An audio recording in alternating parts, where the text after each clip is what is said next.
দিনে 70 থেকে 100 বার আমার নবী আল্লাহর কাছে তওবা করতা। কবার? 70 থেকে 100 বার, কমপক্ষে 70 বার।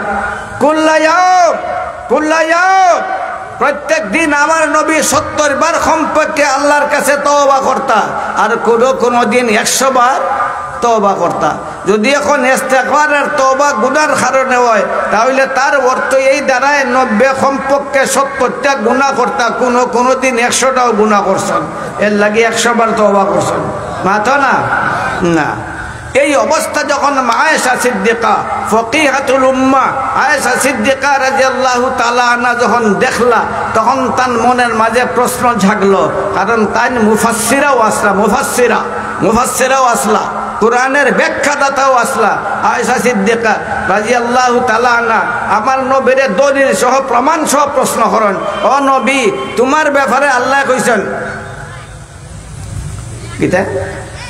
মা তাকাদ্দামা মিন যামবিকা লিয়াগফিরা লাকাল্লাহু মা তাকাদ্দামা মিন যামবিকা ওয়া মা তাআখার। বুখারীর riwayat, লিয়াগফিরা লাকাল্লাহু মা তাকাদ্দামা মিন যামবিকা ওয়া মা তাআখার।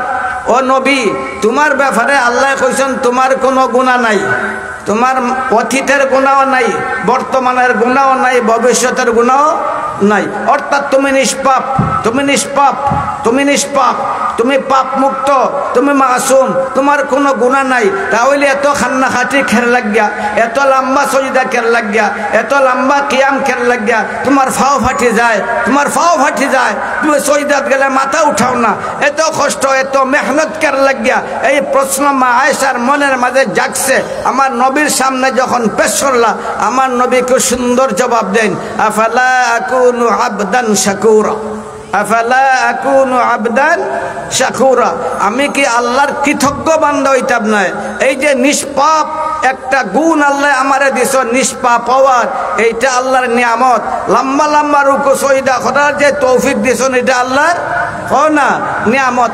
আল্লাহ আমারে অত বেশি নিয়ামত দিছেন, আমি কি আল্লাহর শুকরিয়া আদায় করতাম না?